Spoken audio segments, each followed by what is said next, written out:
Hey guys, welcome back to my channel. तो मेरा नाम है अंजलि और आप लोगों का स्वागत है मेरे यूट्यूब चैनल पे। तो जैसा कि आप लोगों को पता है, मैंने अभी 2-3 वीडियो अभी अपने चैनल पे डाला है और उसके बाद मुझे बहुत सारे कमेंट्स और डीएम आ रहे थे कि दीदी कट ऑफ पे वीडियो बनाओ, कट ऑफ पे वीडियो बनाओ, कितने नंबर पे मिलेंगे, मेरे इतने बन रहे हैं।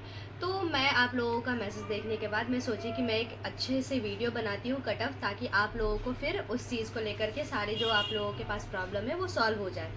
तो सबसे पहले मैं आप लोगों को बताना चाहती हूँ कि इस बार जो है हमारे कोर्सेज में बहुत सारे नए कॉलेजेस भी ऐड हुए हैं और उन सभी का नाम मैं भी बताऊंगी। और आपको पता है, अगर कॉलेजेस ऐड हो रहे हैं तो फिर क्या होता है कि नंबर ऑफ़ सीट्स जो है वो भी इंक्रीज़ हो रहे हैं। तो चांसेस है जिनके कम नंबर बन रहे हैं या फिर जिनके बहुत अच्छे नंबर बन रहे हैं कि उनको एडमिशन मिल जाए। तो सबसे पहले मैं आप लोगों को क्या बताऊंगी कि कॉलेजेस कौन से ऐड हुए हैं और उन सभी कॉलेज में कौन सा कोर्स है और उसके अकॉर्डिंग आप लोग देख लीजिएगा कि कितने सीट है जनरल के लिए, ओबीसी के लिए, एससी के लिए, एसटी के लिए, ये सारा कुछ। और फिर मैं एक अच्छा सा वीडियो बनाऊंगी इस चीज़ पे कि डॉक्यूमेंट क्या क्या ज़रूरत होता है, क्योंकि अगर आपके इतने नंबर बन रहे हैं और बहुत ज़्यादा टाइम लाइक फिर नहीं मिल पाता है अगर आपका एक बार काउंसलिंग प्रोसीजर स्टार्ट हो गया तो, कि आप उतने दिन में अपना सारा डॉक्यूमेंट तैयार कर लें। तो सबसे पहले मैं आपको क्या बताऊँगी, मैं आपको अभी इंफॉर्मेशन वाउचर से मैं निकाली हूँ।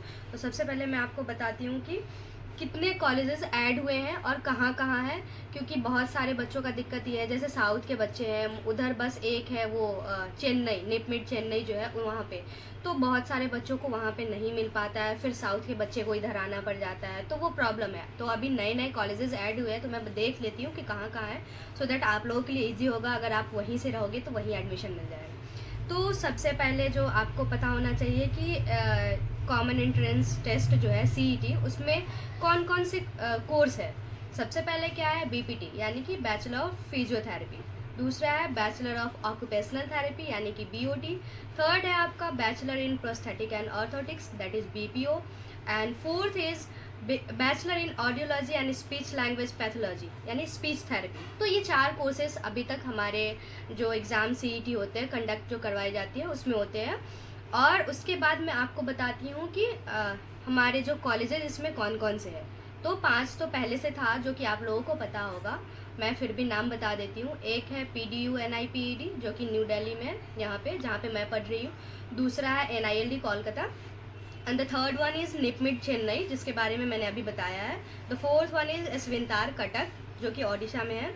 उसके बाद अभी फिफ्थ वन जो है सीआरसी गुवाहाटी। बस इतने कॉलेजेस पहले से थे इसमें। अभी जो न्यू एड ऑन हुए हैं मैं उनका नाम आप लोगों को बता देती हूँ सो दैट आप लोगों के लिए ईजी हो जाएगा।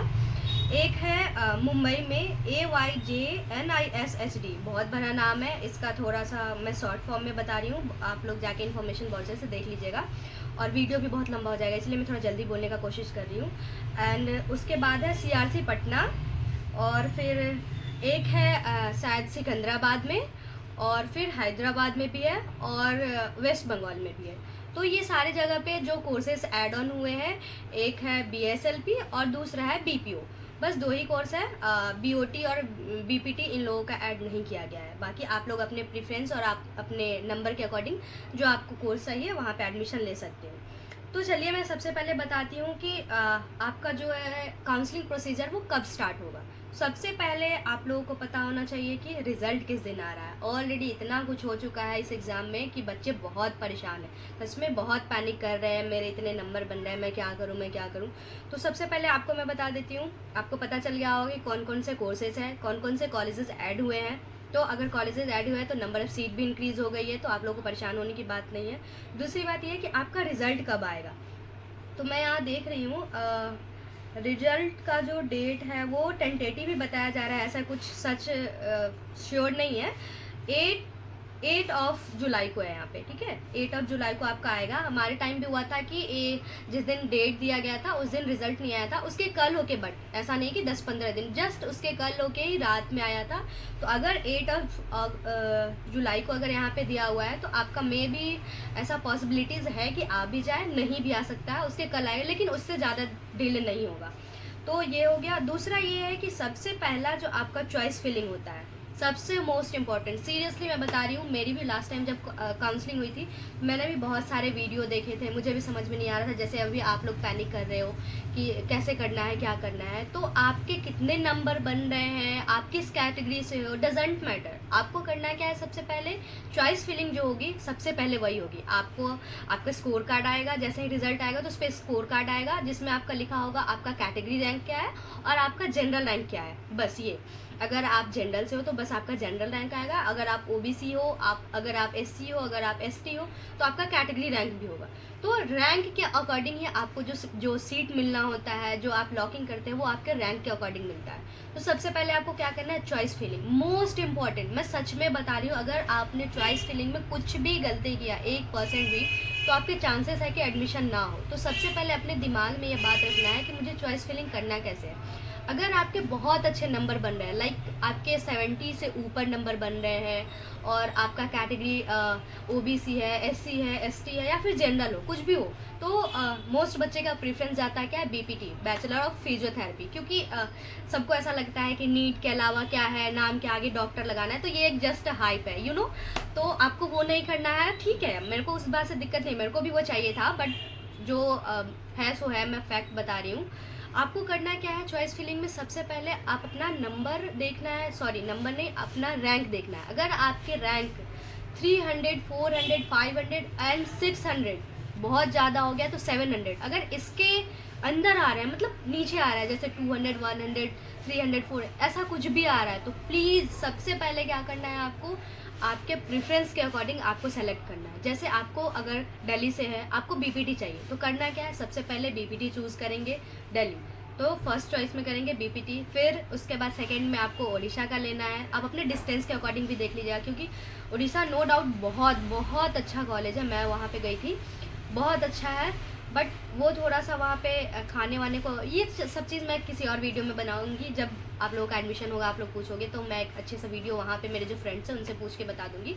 बट दूसरा नंबर क्या है, आपको एसविंतार ओडिशा जो है वहाँ कर लीजिएगा। थर्ड जो है वो आप NILD कोलकाता कर सकते हैं। And the fourth one is Chennai. Chennai बहुत सारे बच्चे नॉर्थ के नहीं जाना चाहते हैं ड्यू टू डिस्टेंस, बिकॉज बहुत डिस्टेंस है, language issue, cultural issue, food issue, बहुत सारे कुछ वहाँ पे होंगी। तो आप लोगों को दिमाग में रख के उसके बाद ये सब चीज़ करना है, ठीक है। तो सबसे पहला अगर आपका प्रेफरेंस बीपीटी है तो करना क्या है, बीपीटी दिल्ली का, फिर बीपीटी ओडिशा, फिर बीपीटी कोलकाता, फिर उसके बाद चेन्नई, ऐसे चूज़ करना है। आफ्टर डैट क्या करना है आपको, सेकंड में अगर बीओटी आपको चाहिए तो करना क्या है, बीओटी, या फिर आप ये भी कर सकते हो एक ही कॉलेज से अगर आपको लेना है, जैसे अगर आपको दिल्ली में एडमिशन लेना है और आपको बीपीटी, बीओटी, बीपीओ, बस यही 3 कोर्स यहाँ पे है, बीएसएलपी नहीं है, तीनों में से कुछ भी चाहिए तो आप उसके अकॉर्डिंग अरेंज कर देना, ऐसे बीपीटी, बीओटी, उसके बाद बीपीओ, ताकि वो ईजी रहता है। बट करना ये है कि आपको एक भी ऐसा कॉलेज और एक भी ऐसा कोर्स जो है वो नहीं छोड़ना है। सच में कभी कभी ऐसा होता है, जैसे अभी एग्ज़ाम हो रहा है तो मे भी हो सकता है कटअप बहुत ज़्यादा, आपका 70 नंबर भी है, 70 और आपने करेक्ट सही किया, आपका रैंक भी विद इन 500 to 600 है, बट कभी कभी ऐसा हो सकता है ना, जैसे अभी सिचुएशन चल रहा है, मे भी आपका नहीं भी हो, बीपीटी बीओटी में आपको चाहिए, बट टाइम वेस्ट करने से तो अच्छा है ना कि आप कहीं पे एडमिशन ले लो, क्योंकि मेडिकल कोर्स में कोई भी ऐसा कोर्स नहीं है जो कि ख़राब है। जैसे जब मेरी भी एडमिशन बीपीओ में हुई थी, सीरियसली मैं बता रही हूँ, मैं अपने अकॉर्डिंग में भी इसको लोग बहुत रिलेट कर पाएंगे, जब एडमिशन लेंगे तो मुझे भी अच्छा नहीं लग रहा था। और ऐसा नहीं है कि 1 महीने बाद ही मुझे अच्छा लगना शुरू हो गया था, नहीं, मुझे 6-7 महीने तक ऐसा था कि यार हम क्या कर रहे हैं, ये सब बहुत अजीब है। बट जब आप वहाँ जाओगे, जो पेशेंट वहाँ पे आते हैं उनसे जब आप मिलोगे, सीरियसली टच वुड बहुत अच्छा, मतलब एक बहुत अच्छा फीलिंग होता है उस चीज़ को लेकर के। तो ये सब चीज़ तो मैं बाद में डिस्कस करूँगी, मैं अभी आपको चॉइस फिलिंग और कटअप बता रही हूँ। तो ये हो गया। और दूसरी बात, ये कटअप आप लोग पूछ रहे थे, तो कटअप ऐसा कुछ सच नहीं आता है, हमारे सीईटी में ऐसा कुछ कटअप बताया नहीं जाता है कि हाँ 60 के ऊपर आपने अटेम्प्ट किया है तो आपका एडमिशन हो जाएगा, 70 के ऊपर आपने अटेम्प्ट किया है तो आपका एडमिशन हो जाएगा, नहीं। ये होता है क्या, अब देखो आप, सीट यहाँ पे बहुत लिमिटेड है, 600 to 700 आई थिंक है, मेरे को अच्छे से याद नहीं है, एक बार अभी तो इस बार थोड़ा सा इंक्रीज़ हुआ है तो थोड़ा ज़्यादा हो सकता है, बट उससे ज़्यादा नहीं है। तो डिपेंड करता है कि कितने नंबर ऑफ़ स्टूडेंट्स यहाँ पे अपीयर हुए हैं और कितने नंबर ऑफ़ स्टूडेंट्स ने कितना एवरेज स्कोर किया है, उसके अकॉर्डिंग ये निकालते हैं।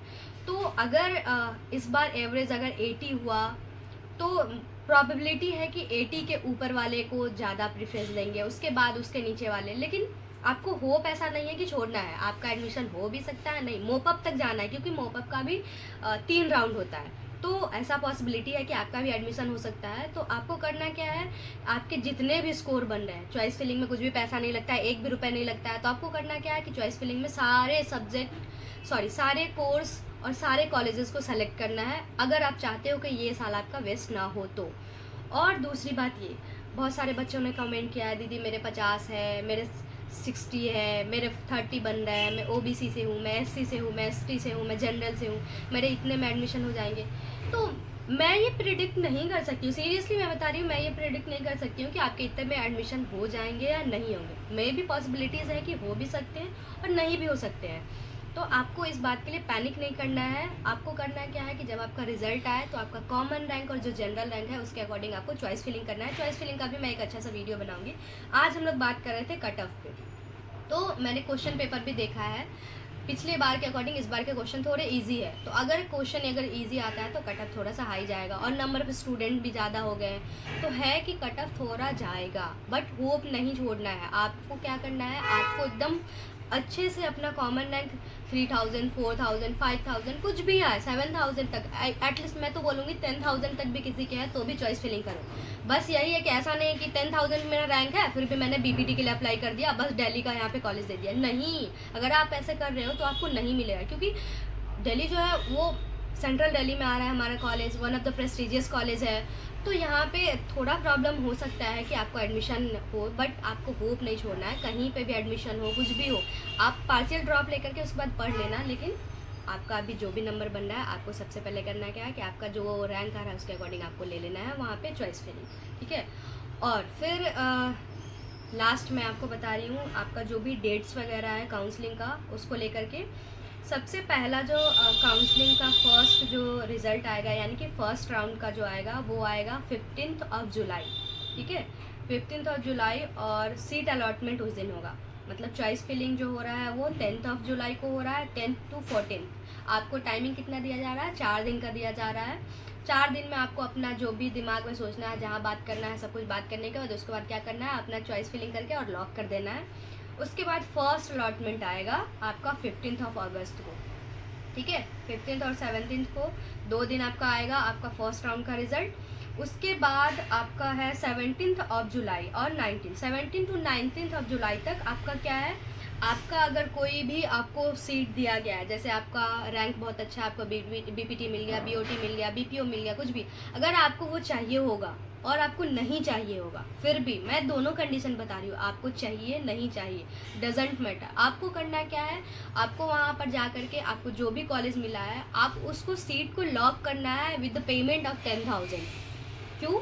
क्योंकि अगर आप सीट लॉक नहीं करते हो, अगर आप पेमेंट नहीं करते हो, तो फिर जो वो आपका सीट जो है वो खाली रह जाएगा और आपको दूसरे राउंड में फिर जाने नहीं दिया जाएगा, आपका वहीं पे एडमिशन कैंसिल हो जाता है। तो कीप इन माइंड भाई कि तुमको करना है, ये छोड़ना नहीं है, अगर आप सच में चाहते हो एडमिशन लेने का, ठीक है। और ये सब चीज़ को लेकर के मैं एक अच्छा सा वीडियो बनाऊंगी। मैं अभी बस थोड़ा बहुत ओवरव्यू कर दे रही हूँ ताकि आप लोगों को जो भी क्वेरी आ रही है वो ना आए। दूसरा आपका क्या है, उसके बाद date of certificate physical verification and counselling, वो कब होगा, 24 to 25, मतलब फर्स्ट राउंड में जिनके भी एडमिशन हो गए उनका कब एडमिशन होगा और फिजिकल वेरिफिकेशन कब होगा, 25 जुलाई को। तो आपको अगर मिल गया है तो आपको 25 जुलाई को जो भी आपका कॉलेज मिला है वहाँ पर जाकर के फिजिकली, ऐसा नहीं कि ऑनलाइन, फिजिकली आपको जाकर के वहाँ पे सारे डॉक्यूमेंट वगैरह सब कुछ करवाना है। उसके बाद जो भी प्रोसीजर वहाँ पे आपको बताएंगे और उसके अकॉर्डिंग आपका वहाँ पे एडमिशन हो जाएगा। आपको नहीं लेना है एडमिशन, डजेंट मैटर, लेकिन आपने सीट लॉक कर दिया, उसमें स्लाइड अप का ऑप्शन होता है, ये सब मैं बताऊँगी, अभी थोड़ा से स्पीड करके बता रही, बहुत ज़्यादा वीडियो लॉन्ग हो जाएगा, मैं नहीं चाहती हूँ। तो वो हो गया। और उसके बाद आपका आता है सेकेंड राउंड सीट अलॉटमेंट, ठीक है। सेकंड राउंड का कब है, 28 जुलाई to 29, मतलब 28 और 29 दोनों को आएगा आपका सेकंड राउंड का काउंसलिंग का रिजल्ट, सीट अलॉटमेंट का, सॉरी। उसके बाद सेम प्रोसीजर इसमें भी है, इसमें भी आपको 10,000 करना होगा।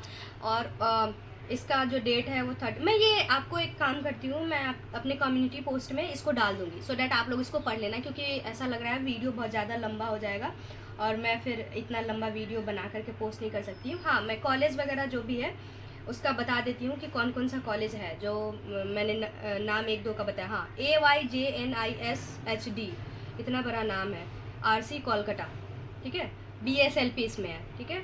उसके बाद एक है सिकंदराबाद, इसमें भी BSLP है, और पटना का तो मैंने बता दिया था। तो टोटल हमारे कॉलेजेस कितने हो गए, 1 2 3 4 5 6 7 8 9, तो हमारे पास पूरे 9 कॉलेजेस हो गए। इस बार बहुत सारे कॉलेज ऐड हुए हैं, तो आपके पास बहुत अच्छा चांसेस है कि हो सकता है एडमिशन। और अब मैं आपका सबसे मोस्ट इम्पॉर्टेंट चीज़ है वो मैं आपको बताने जा रही हूँ कि किस कॉलेजेस में कितने सीट है किस कोर्स में, क्योंकि सबसे ज़्यादा इंपॉर्टेंट यही होता है। आपके अगर इतने नंबर बन रहे हैं, आपके अगर इतने रैंक हैं, तो आप इसके अकॉर्डिंग पता कर सकते हो ना कि मेरे इतने नंबर बन रहे हैं, मेरे इतने रैंक आ रहे हैं, मेरा एडमिशन होगा कि नहीं। तो सबसे पहले हम स्टार्ट करते हैं PDUNIPPD न्यू दिल्ली, ठीक है। BPT, BOT और BPO, 3 कोर्स यहाँ पे है, जैसा कि मैंने आपको पहले ही बता दिया है। BPT में 68 सीट है, BOT में भी 68 है, BPO में 39 है। और उसके बाद कैटेगरी वाइज अगर हम देखें तो UR जो होता है उसमें 28 है, BPT में, ये सारे मैं अभी BPT का बता रही हूँ। UR में 28 है, SC का 10 है, ST का 5 है, OBC का 18 है, EWS 7 है, और FN जो है उसका 2 है। अब मैं BOT का बता दे रही हूँ, दिल्ली में ही 28 है, SC का 10 है, ST का 5 है, OBC का 18 है, EWS 7 है, और FN 2 है। सेम है, मतलब BPT BOT दोनों सेम है। अब मैं BPO का बता दे रही हूँ। BPO का जो है वो UR में 15 है, SC में 6 है, ST में 3 है, OBC 11 है, और EWS 4 है। तो आप लोग देख लेना इसके अकॉर्डिंग किसका क्या बन रहा है, कौन सा क्या है वो। फिर उसके बाद आपका आ जाता है NILD कोलकाता, जिसमें BPT BOT BPO ये तीनों कोर्सेज होते हैं। तो इसमें नंबर ऑफ सीट्स कितने हैं, BPT में 57, BOT 56, BPO 47, ठीक है। UR और ये सब मैं कम्युनिटी पोस्ट में डाल दूंगी, मैं बस ऐसे सीट बता दे रही हूँ किसमें कितना है। निपमिट चेन्नई में BPT 18 है, BOT 18 है, BSLP 27 है। यहाँ पे BPO नहीं है, मैंने पहले ही बता दिया गया। और उसके बाद स्विंतार कटक जो है वहाँ पे BPT BOT BPO BSLP चारों कोर्सेज होते हैं। अब मैं इसके नंबर ऑफ सीट्स बता रही हूँ। BPT में इसमें 62 है, BOT 62 है, BPO 46 है, और BSLP 20 है। बाकी आप कैटेगरी वाइज मैं पोस्ट कर दूँगी, उसमें देख लेना। अभी जो नए कॉलेजेस ऐड हुए हैं जो कि मुंबई में, उसमें बस BSLP होता है जिसके नंबर ऑफ सीट्स 25 है।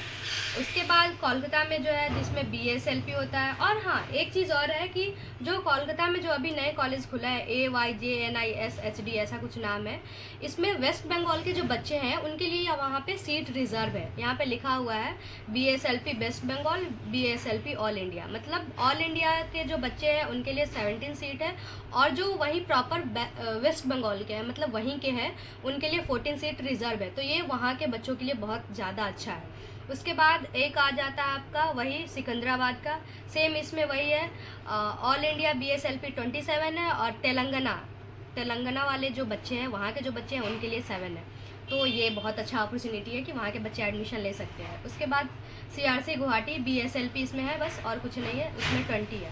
और CRC पटना जिसमें 30 सीट है, बस वहाँ पे BPO होता है, उसके अलावा कुछ नहीं। बाकी आप लोग वहाँ पे देख लेना किसके कितने सीट्स है, किस कैटेगरी के, उसके अकॉर्डिंग आप लोग पता कर लेना।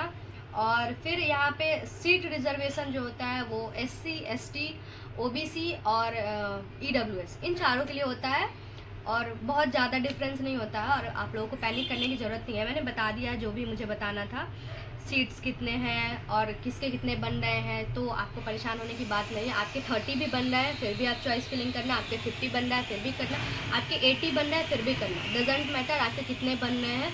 मोस्ट प्रोबेबली पॉसिबिलिटीज़ होता है कि मोपअप राउंड के 3rd 2nd तक भी आपका एडमिशन वहाँ पे किसी न किसी कोर्स में हो जाए, अगर आप सच में चाहते हो तो। अगर आपको सिर्फ BPT चाहिए और अगर सिर्फ BOT ही चाहिए और आपके 30 और आपके 40 बन रहा है, तो फिर प्रॉब्लम है, दिक्कत है, नहीं हो सकता है एडमिशन। और अगर आप चाहते हैं कि कहीं और प्राइवेट से एडमिशन लेना चाहते हो तो उसके रिगार्डिंग भी बता देना, मैं वीडियो बना दूंगी अच्छे से। लेकिन आपको अगर चाहिए किसी कोर्स में भी एडमिशन लेना है तो प्लीज़ चॉइस फिलिंग बहुत अच्छे से करना, मैं उसके रिगार्डिंग वीडियो बना दूँगी। थैंक यू सो मच मेरे वीडियो को देखने के लिए। प्लीज़ मुझे प्यार दीजिए, मेरे वीडियो पर लाइक कीजिए, कॉमेंट कीजिए, शेयर कीजिए, और फिर कुछ भी और प्रॉब्लम हो रहा है तो मुझे बताइए, मैं नए वीडियो के साथ फिर से आऊँगी। दूंगी। तो तब तक के लिए आप लोग अपना ख्याल रखिएगा, मिलते हैं नेक्स्ट वीडियो में। Thank you so much, bye.